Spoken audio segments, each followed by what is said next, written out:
కనకమకామణిభూషితలింగం ఫణిపతివేష్టితశోభితలింగం దక్షసుయజ్ఞ వినాశనలింగం తత్ప్రణమామి సదాశివలింగం. కనకమకామణిభూషితలింగం. మన ఇంట్లో బంగారపు నగలు కానీ మణులు కానీ మనం ఏమి ధరించినా మీ ఇంట్లో ఉండే పూజా మందిరంలో దేవుడి విగ్రహానికి ఒక్కరోజు అలంకరించి ఆ తర్వాత ధరించండి. ఆ మణి సౌభాగ్యంగా మారుతుంది. రాగానే ఇలా మెడలో వేసేసుకోవడం కాదు. ఇక్కడ ఖచ్చితంగా మన ఇంట్లో ఉండే పూజా మందిరంలో అది స్త్రీ సంబంధమైన ఆభరణం అయితే అమ్మవారి మెడలో వెయ్యాలి. దుర్గాదేవి అయినా పర్వాలా, సీతాదేవి అయినా పర్వాలా, లక్ష్మీదేవి అయినా పర్వాలా, ఆవిడ మెడలో వెయ్యాలి. పట్టినా పట్టకపోయినా సరే వేసేయాలి. పట్టకపోతే పాదాల దగ్గర పెట్టేయాలి. మంగళసూత్రం కూడా అమ్మవారి పాదాల దగ్గర పెట్టి తొడుక్కుంటారండి స్త్రీలు, భక్తి ఉన్నవాళ్ళు ఖచ్చితంగా. ఆవిడే కాపాడాలండి, ఎవరు కాపాడతారు? మగవాళ్ళు కూడా ఉంగరం కొనుక్కున్నా సరే ఉంగరం తీసి ముందు అమ్మవారి దగ్గర పెట్టాలి, శివుడి దగ్గర పెట్టాలి, రాముడి దగ్గర పెట్టాలి, కృష్ణుడి దగ్గర పెట్టాలి. ఆయన వేలికి పట్టకపోతే కాలి దగ్గర పెట్టాలి. ఆయన ఈ ఉంగరం నీది అని చెప్పి అన్నాడు, తీసుకొని తొడుక్కో. అప్పుడు ఆ ఉంగరం ఈ దిక్కుమాలిన రంగురాళ్ల ఉంగరాల కంటే బ్రహ్మాండంగా పనిచేస్తుంది. దేవుడి మీద నమ్మకంతో పెట్టుకున్న ఉంగరం అది. ఈ ఆలోచనలు ఉన్నవాళ్ళు ఆ పని చేయండి. రంగురాళ్ళకి మోసపోకండి. ఒకడు మొత్తం 10 వేళ్ళకి మొత్తం 30-40 ఉంగరాలు పెట్టండి. అవన్నీ ఏవో వెలవెలబోతూ ఉన్నాయి. ఒక్క ఉంగరం బాగా మెరుస్తుంది, అది పెళ్లినాడు పెట్టిన ఉంగరం. ఇవన్నీ ఎందుకు పెట్టేవరా అన్నట్టు. ఆ ఉంగరం పెట్టుకోవడం వల్ల ఇవన్నీ పెట్టుకోవాల్సి వచ్చింది అన్నట్టు. అది పెట్టుకోకపోతే ఇవన్నీ బాగానే ఉండేవి, పెళ్ళి అయ్యాక వచ్చేవి ఇవన్నీ. ఆ పెళ్లి ఉంగరం ఒకటి పెట్టుకోబట్టి ఈ 40 ఉంగరాలు పెట్టుకోవాల్సి వచ్చింది. తర్వాత ఎన్ని వచ్చాయి ఇవన్నీ? ఈ రంగురాళ్ళ ఉంగరాలు ధరించి మోసపోకండి. టీవీలో ప్రకటనలు చూసి మీరు చేయించుకున్న ఉంగరమే, మీ మామగారు మీకు పెట్టిన ఉంగరమే, మీరు కష్టపడి చేయించుకున్న ఉంగరమే, లేదా పెళ్లి రోజుకి మీ భర్త మీ ఎందు ప్రేమతో చేయించినటువంటి ఉంగరాన్ని ఒక్కసారి అమ్మవారి దగ్గర పెట్టండి. అమ్మ ఇవి పెట్టేసుకోకండి, వెంటనే కక్కుర్తిపడి వెనక్కడ పెట్టండి, ఆవిడ పాదాల దగ్గర పెట్టండి. అమ్మ కాపాడమని అడగండి. ఆ తర్వాత ఆ ఉంగరం తీసుకుని పెట్టుకోండి. అన్ని రకాల శుభాలు జరుగుతాయి, అనుమానం ఏం లేదు. భగవత్ సంకల్పం. ఏది మనం అనుభవించేటువంటి వస్తువుని ముందు భగవంతుడికి అర్పించాలి. అది కూడా లేకపోతే ఎలాగా?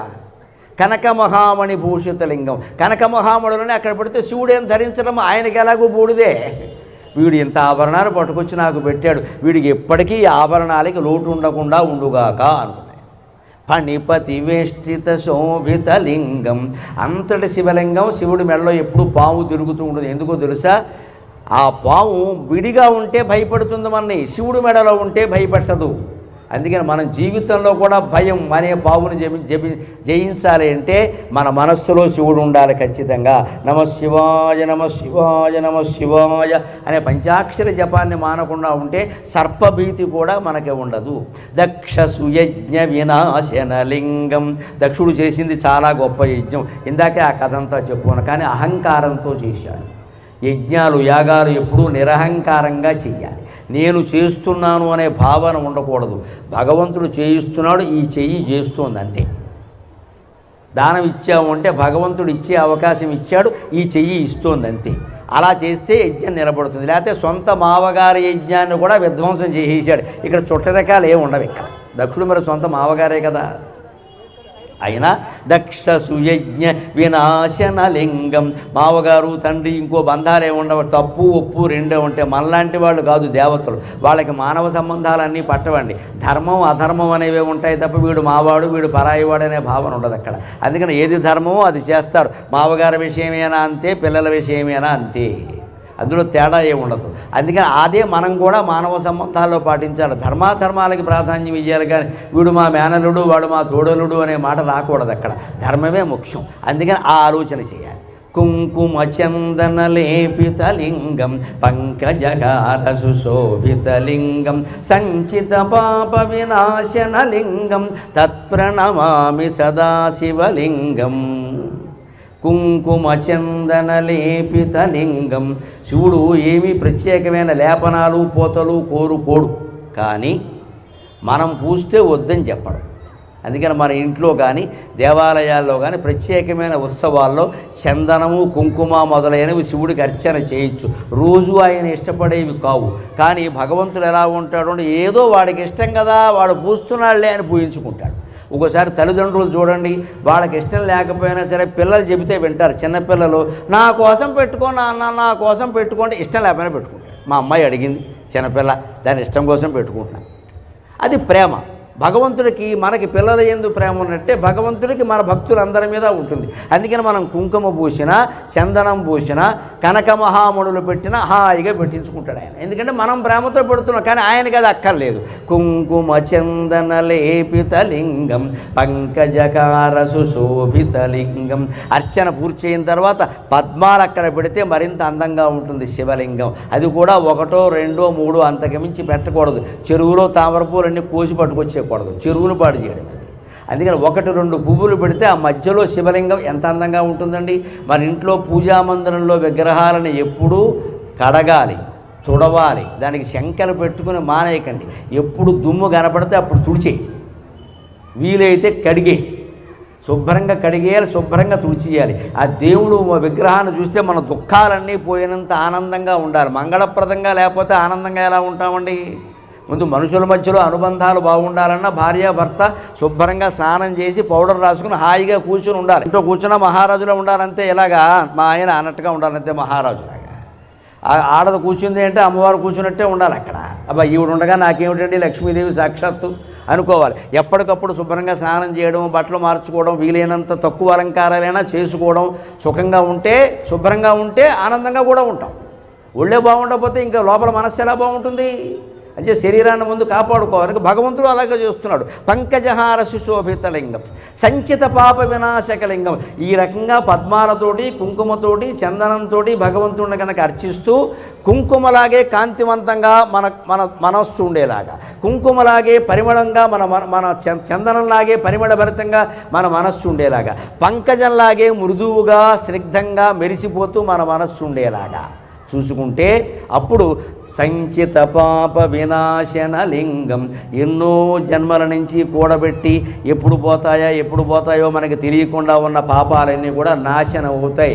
పాపాలకి పుణ్యాలకి దేనికి అంత భయపడవలసిన అవసరంలా. పాపాలకి భయపడక్కల్లా, పుణ్యాలకి తాపత్రయపడక్కల్లా. రెండూ మనస్సులో జ్ఞాపకాలే.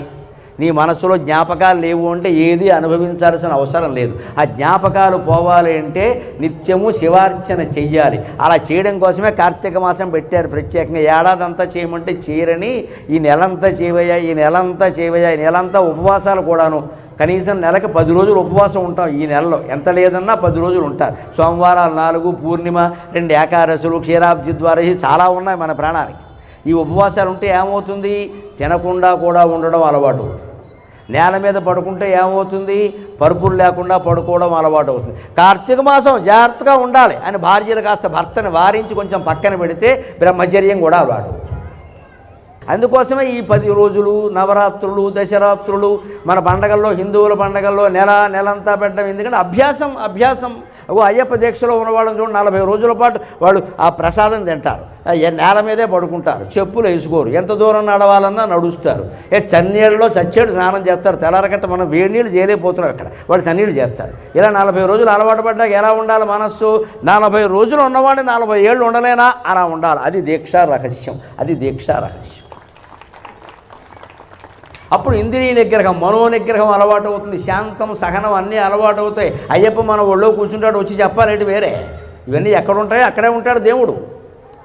అది అలవాటు కావడానికి దీక్ష మనము చెయ్యాలి అలాగే. అందుకని పంకజహార సుశోభిత అంటే సంచిత పాపం. ఎప్పుడైతే నువ్వు మనస్సును పవిత్రంగా మార్చుకున్నావో, సత్కర్మలు చేయడం మొదలుపెట్టావో, పాత పాపకర్మలు ఎందుకు మిగులుతాయండి? ఇప్పుడు పూర్వం ఒక తప్పు చేసిన వాడే ఊళ్ళో ఉన్నాడు అనుకుందామండి, వాడు ఏదో హత్య చేశాడు అనుకుందామండి, జైలు శిక్ష అనుభవించాడండి, ఏదో బయటకు వచ్చాడండి. మనం అనుకుంటాం కొన్నాళ్ళ పాటు కేడి అంటారు.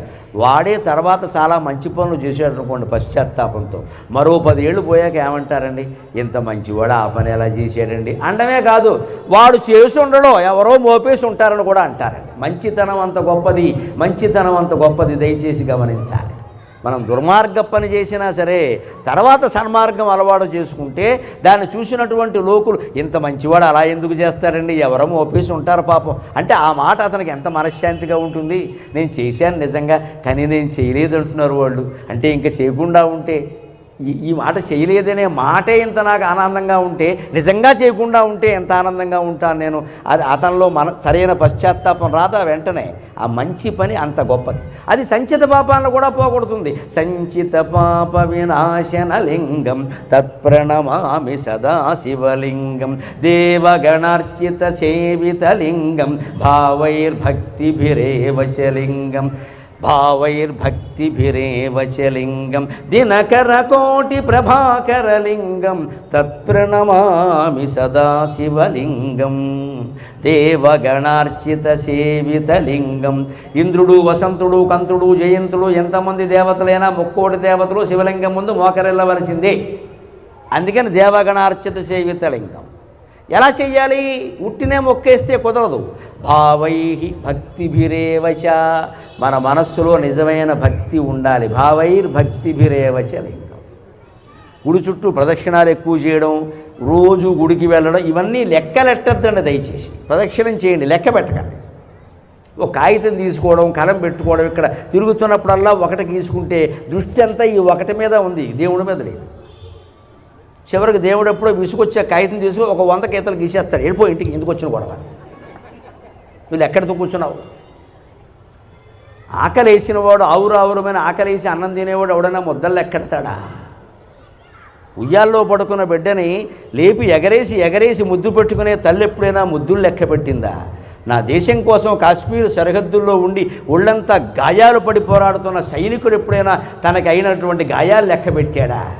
మనం జపం చేస్తూ పూసలు లెక్క పెడతాం ఏంటంటే దరిద్రం. ప్రదక్షిణాలు చేస్తూ ప్రదక్షిణాలు లెక్క పెడతారా? ఈ లెక్క ఏమిటిది అంటే సెంటిమెంట్ పెట్టేసింది బాగా. 108 చేయాలి, 109 చేయకూడదా? లేకపోతే 107తో ఆపేయకూడదా? ఈ లెక్కలు వేసుకుంటూ కూర్చునే దేవుడు కూడా లెక్కలు వేస్తాడు వ్యాపారస్తులాగే.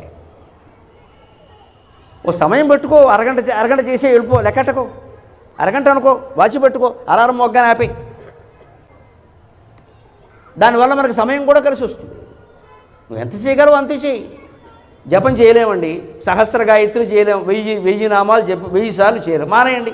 పావుగంట పెట్టుకోండి, అరగంట పెట్టుకోండి, ఎంత చేయగలిగితే అంత. అరగంటలో ఎంత అయితే అంత చేయండి. అరగంటకి సెల్ ఫోన్ అలారం పెట్టుకోండి, అంతసేపు కట్టేయండి. మళ్ళీ మధ్యలో ఫోన్ మాట్లాడదు, అంతసేపు కట్టే అలారం పెట్టుకో.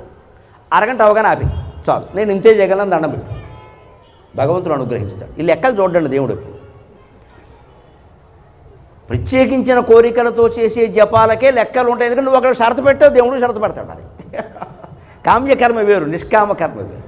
కామ్యకర్మ వేరు. అక్కడ యజ్ఞంలో ఏది వాడాలంటే అవి రావాకంటే రావాకు బదులు తుమ్మాకు తెస్తానంటే కుదరదు. అక్కడ ప్రసాదం ఏదంటే అదే లెక్క. ఎందుకంటే నువ్వు ఒక కోరిక కోరావు, నువ్వు షరతులు పెట్టినప్పుడు దేవతలు కూడా షరతులు పెడతారు. నువ్వు ఏ షరతు లేకుండా పరమాత్మ నాకు అవకాశం ఉన్నంత వరకు చేస్తాను అంటే దేవుడు ఏమంటాడో తెలుసా? నాకు అవకాశం ఉన్నంత వరకు నిన్ను కాపాడుతాను రా అంటాడు. మన అవకాశానికి పరిమితి ఉందండి, పరమశివుడి అవకాశాలకి పరిమితి లేదండి. ఎలాగైనా కాపాడు. మన అవకాశం ఎంత, మనం ఎంత. కానీ ఆయనకి అవకాశం లేదండి, ఆయనకి ఆకాశమే అవకాశం. Sky is the limit. వ్యోమకేశఖ అని పేరు ఆయనకి. ఆయన తాండవం చేస్తూ కేశపాశం చాపితే ఆకాశం అంతా ఆక్రమించింది. ఆయనకు అవకాశం ఏంటంటే ఆకాశం అండి, అంతుందా? ఆయన కూడా ఏమంటాడు మనకు అర్థం కావడానికి, నువ్వు అవకాశం మేరకు చేసావు కదరా, నేను కూడా అవకాశం మేరకు కాపాడుతాను. కానీ అవకాశం ఎంత? ఆకాశం అంతా. అంటే అన్నీ ఇస్తాడు. మనం ఎందుకు అవకాశం పెట్టుకుంటున్నాం? మానవ మాత్రుడు. మనం ఉద్యోగాలు చేసుకోవాలి, ఇంటి పనులు చేసుకోవాలి, ఎన్ని ఉన్నాయండి, పిల్లల్ని పెంచుకోవాలి, పూజా మందిరంలోనే అస్తమానం కూర్చోవాలంటే వీలవుతుందా? దానికి కూడా సులభమైన ఉపాయం ఉంది. ఏం కంగారు పడక్కల, సమయం పెట్టుకోండి. ఈ అరగంట సేపు చేస్తా, అరగంట అలారం మోగ్గానే అక్కడి నుంచి ఇన్ని పని చూసుకో. అలా రోజు అలవాటు పడితే ఆశ్చర్యం ఏంటో తెలుసా? ఒక ఏడాది అయ్యేసరికండి ఇంకో అరగంట చేద్దామనిపిస్తుందండి, మన మనస్సుకే అనిపిస్తుంది. హాయి అక్కడ దొరికిన ఆ జపం చేస్తుంటే, ఏకాంతంగా జపం చేస్తుంటే దొరికిన హాయి ఇంకా భూమండలంలో ఏ సుఖంలోనూ మనకు దొరకదు. వెంటనే మనమే మొదలెడతాం, అక్కడ ఇలా ఉంటే బాగుండు, ఇలా ఉంటే బాగుండు. అంచేది వయస్సు దాటి ఉద్యోగ విరమణ, పదవీ విరమణ చేశాక ఇంకా అందులోనే ఉంటామండి. మళ్ళీ ఊరికే సమాజంలో వేలంటే ఎందుకు వెళ్ళి ఆ పని ఈ పని అంటూ ఇంట్లో కూర్చోక. ఇది దేవగణార్చిత సేవితలింగం భావైర్భక్తిభిరేవ చ లింగం. ఎందుకింత శ్రద్ధగా జపం చెయ్యాలో తర్వాత 3వ చరణంలో చెబుతున్నారు శంకరాచార్య. దినకరకోటి ప్రభాకరలింగం తత్ప్రణమామి సదాశివలింగం. కోటి మంది సూర్యులతో సమానంగా ప్రకాశిస్తాట శివుడు.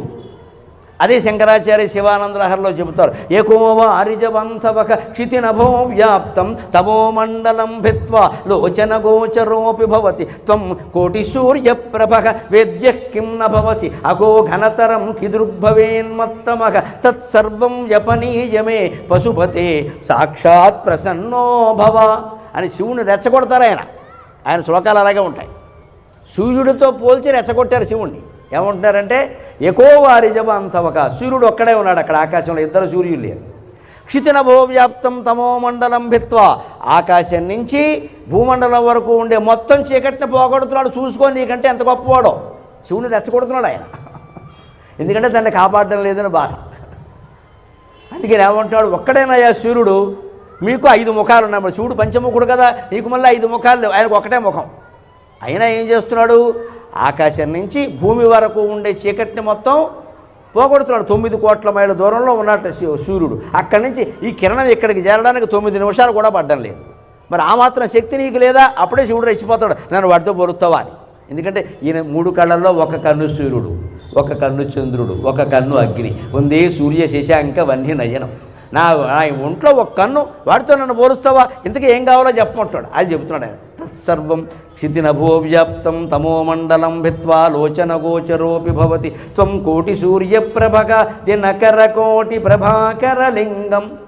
నువ్వు కోటి సూర్యప్రభాభాసమానుడివి అంటున్నారయ్యా. సూర్యుడి కాంతి నీ నుంచే వచ్చింది అంటున్నారయ్యా. మరి సూర్యుడు మాకు కనబడుతున్నాడు, ఒక్కడే ఉన్నాడు, ఇంత చీకటి పోగొడుతున్నాడు. పైగా లోచన గోచరోపి భవతి, మా కళ్ళకు కూడా కనపడుతున్నాడు. సూర్యుని చూడొచ్చు కదా, నమస్కారం చేసుకోవచ్చు కదా. సూర్యుని చూస్తే కానీ అన్నం తినని వాళ్ళు ఇప్పటికీ ఉన్నారండి మనలో. కొంతమంది పెద్దవాళ్ళు సూర్యుని చూస్తే కానీ అన్నం తినరు. నిజంగా వర్షం వచ్చి సూర్యుడు కనపడేదంటే వాళ్ళకు ఉపవాసమే. ఇప్పటికీ ఉన్నారండి అలాగా.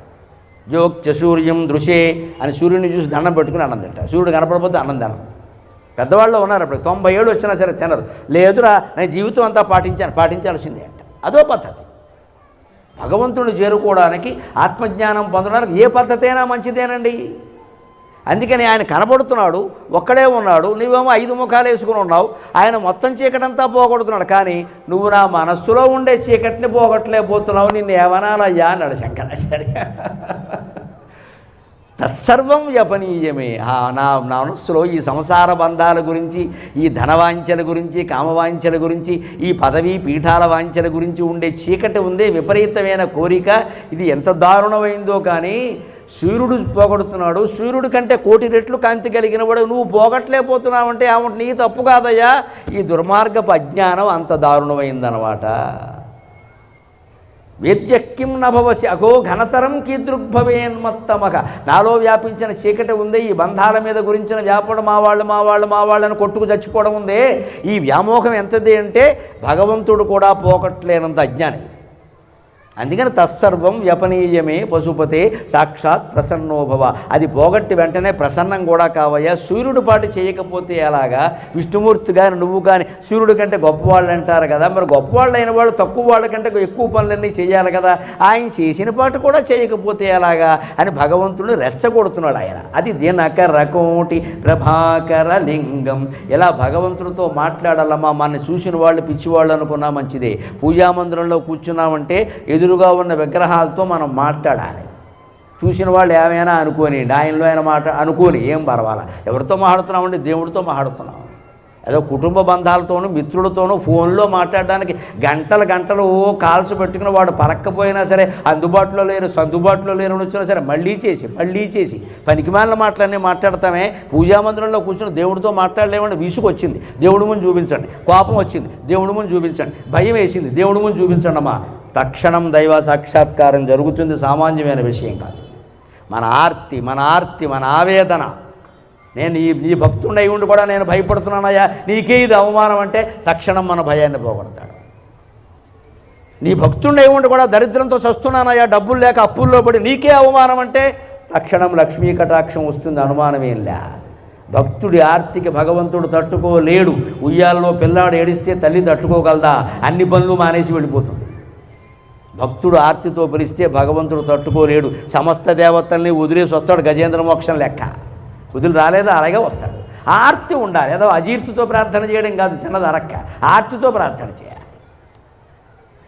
అష్టదళోపరివేష్టితలింగం సర్వసముద్భవకారణలింగం అష్టదరిద్ర వినాశనలింగం తత్ప్రణమామి సదాశివలింగం. అష్టదళ పద్మం, దాని మీద శివలింగాన్ని కనుక పెట్టినట్టయితే, అష్టదళ పద్మంతో శివుణ్ణి అర్చించినట్టయితే విశేషమైన ఫలితం చెప్పారు. ఇక్కడ అది అర్థం కాదు. శంకరాచార్యాలంటే సామాన్యమైన మాట చెప్పారు. అష్టదళాలంటే అష్టమూర్తులు, పంచభూతాలు.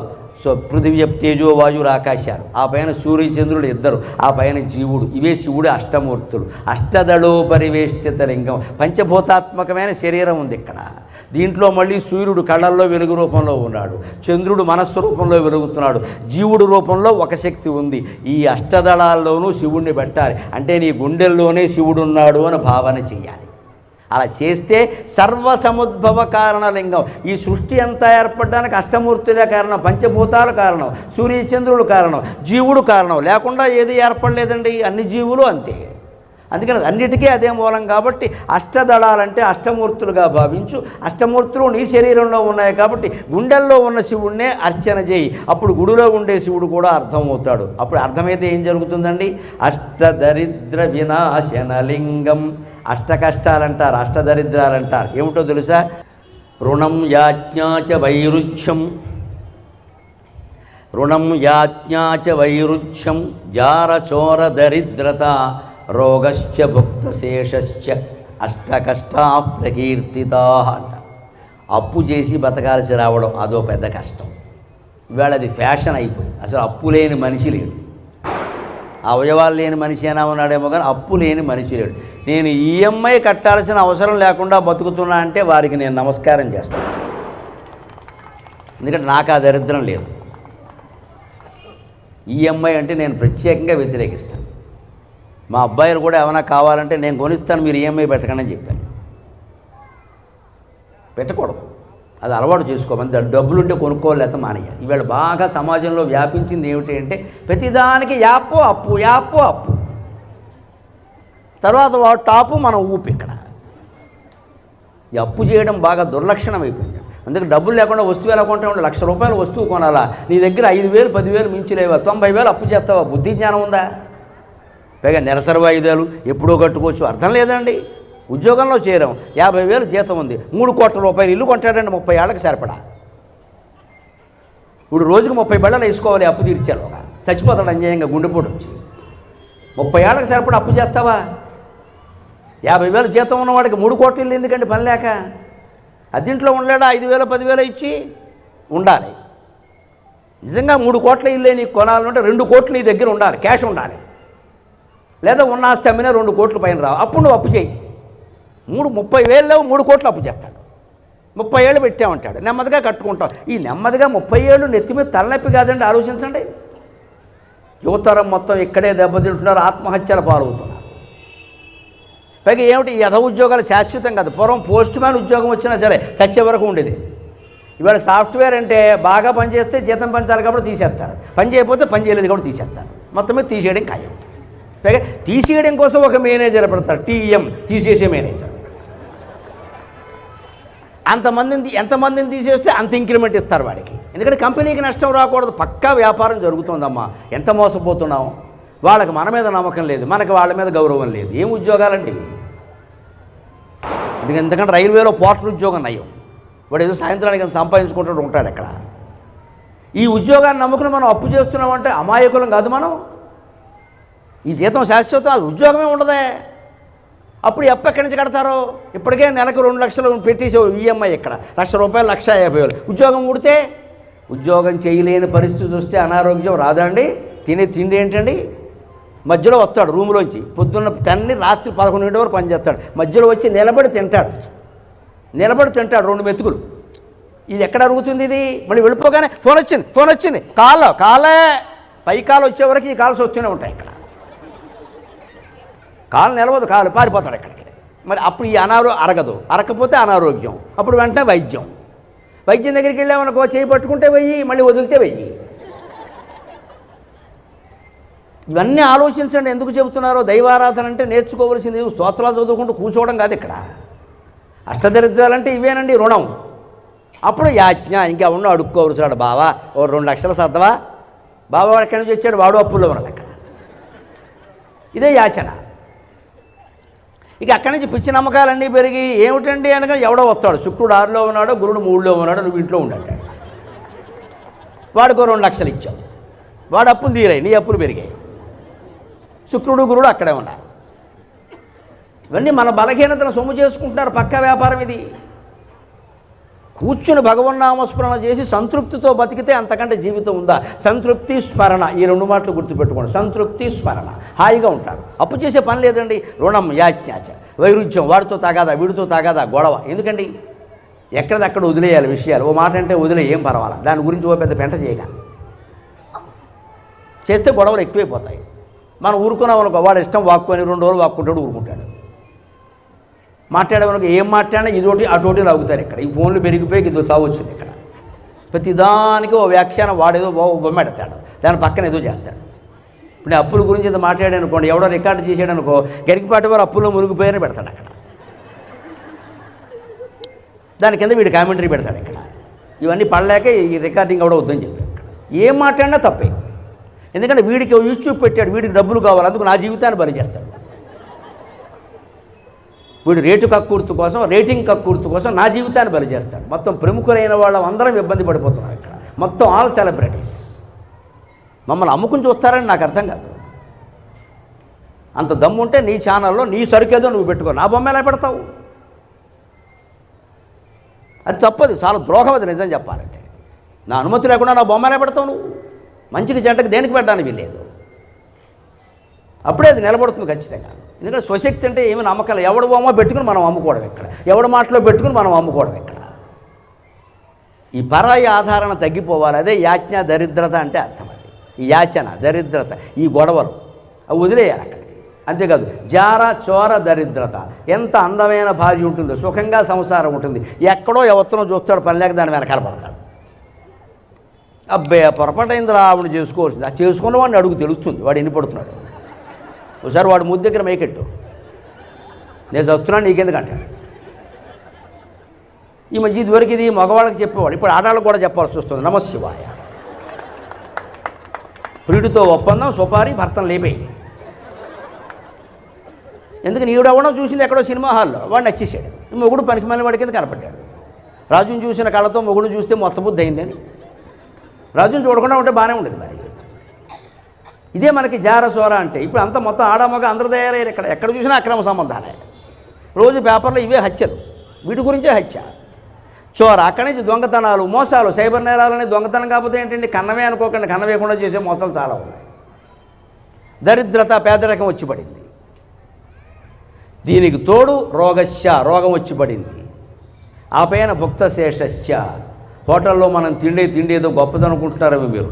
ఎక్కడెక్కడో పట్టుకెళ్ళి ఫ్రిడ్జ్లో పెట్టి తినగా మిగిలినవి కూడా దాచిపెట్టేసి మనకు పట్టుకొచ్చి పెడుతున్నారండి. దయచేసి నమ్మకండి ఎవరిని. ఇదే భుక్త శేషశ్చ. ఎంగిలి కూడు, అనేక రకాల నిలవబెట్టిన కూడు. ఇవన్నీ పోవాలి అంటే అష్టదరిద్ర వినాశన లింగం తత్ప్రణమామి సదాశివలింగం. చిట్ట చివరిది 8వ శ్లోకం. సురగురు సురవర పూజితలింగం సురవన పుష్ప సదార్చితలింగం పరమపరం పరమాత్మకలింగం తత్ప్రణమామి సదాశివలింగం. సురగురువు అంటే బృహస్పతి, సురవరులు అంటే దేవతలు. బృహస్పతి, తార వంటి వారు కూడా, ఇంద్రుడు, శశీదేవి వంటి వారు కూడా వారికి ఆపదలు వచ్చినప్పుడు శివార్చన చేశారు. దేవతలందరూ చేశారు, దేవగురువులు కూడా చేశారు. సురవన పుష్ప సదార్చిత లింగం. దేవలోకంలో ఉండే పువ్వులు కూడా భగవదర్చనకి వినియోగించినప్పుడే గొప్పతనం వస్తుంది. అందుకని పారిజాత పుష్పాలతో కూడా శివార్చన చేశారు. అంతేకాదు, శివార్చన అంటే ఏమిటంటే చివరిగా చెబుతున్నారు శంకరాచార్య, పరం అపరం పరమాత్మక లింగం. అపరం అంటే ఈ కనపడేది, పరం అంటే పైది. ఆ పైది ఈ కనపడేది రెండూ కూడా శివస్వరూపమే. స్వర్గానికి వెళ్ళి మనం కొత్తగా అనుభవించి చచ్చేటువంటి భోగాలు ఏమి ఉండవు అక్కడ. ఇక్కడ అనుభవించే భోగాలే అక్కడే ఉంటాయి. కాకపోతే తేడా ఏమిటంటే ఇక్కడ మామూలుగా ఎవడో హోటల్లో కూడా రవ్వదోశ పట్టుకొస్తాడు, అక్కడ రంభ రవ్వదోశ పట్టుకొస్తుంది. అంతకంటే ఏం లేదు. ఊర్వశి కాస్త ఉప్మా పెడుతుంది, అక్కడ మేనకు 2 మిరపకాయ బజ్జీలు ఇస్తుంది, తిలోత్తమ తిరగల్లో పెట్టి తిప్పేస్తుంది. అంతకంటే ఇంతకంటే వచ్చి చచ్చేది ఏం లేదు అక్కడ. కాస్త అందమైన వాళ్ళు వడ్డిస్తే పదార్థాలు అందంగా ఉంటాయా? రుచిగా ఉండాలి కదా ముందు. అందుకే అదేదో ఇక్కడే ఉన్నాం కదా, స్వర్గం ఆశించిన వచ్చేది లేదు. పరం అపరం ఆత్మకలింగం అన్నీ శివుడే. ఇక్కడే కనుక మనం ఆనందంగా ఉండగలిగితే ఇంతకంటే స్వర్గం ఉంటుందా? అంచేత చివరిగా ఒకటే మాట, ఇక్కడ లేనిది ఎక్కడా లేదు, ఇప్పుడు రాంది ఎప్పుడూ రాదు. గుర్తుపెట్టుకోండి, ఇక్కడ లేనిది ఎక్కడా లేదు, ఇప్పుడు రాంది ఎప్పుడూ రాదు. లింగాష్టకమిదం పుణ్యం యః పఠేత్ శివసన్నిధౌ శివలోకమవాప్నోతి శివేన సకమోదతి. ఈ లింగాష్టకాన్ని ఎవరైతే భక్తితో అర్థాన్ని భావన చేస్తూ పఠిస్తారో వాళ్ళు శివలోకాన్ని పొందుతారు మృత్యు అనంతరం. ఈ లోకంలో కూడా శివేన సహమోదతి. శివశబ్దానికి కేవలం ఏదో ముక్కంటి శివుడు అని కాదండి, మంగళప్రదుడు అని అర్థం. ఈ లోకంలో వారికి సర్వమంగళాలు జరుగుతాయి, వారి ఇంట్లో శుభాలే జరుగుతాయి, అశుభాలు జరగవు. మామూలుగా సహజంగా వచ్చే మృత్యు వచ్చిన తర్వాత కూడా వారు కైలాసంలో శివుడితో సహా ఆనందిస్తూ ఉంటారు. ఇది మీలో ఏమాత్రం దైవభక్తిని దేశభక్తిని పెంచగలిగిన, మీలో ఉండే ఆందోళనల్ని భయాలని ఏమాత్రం తొలగించగలిగిన నేను ధన్యుణ్ణి. నాకు ఈ 4 మాటలు నేర్పిన మా అమ్మ ధన్యురాలు. స్వస్తి.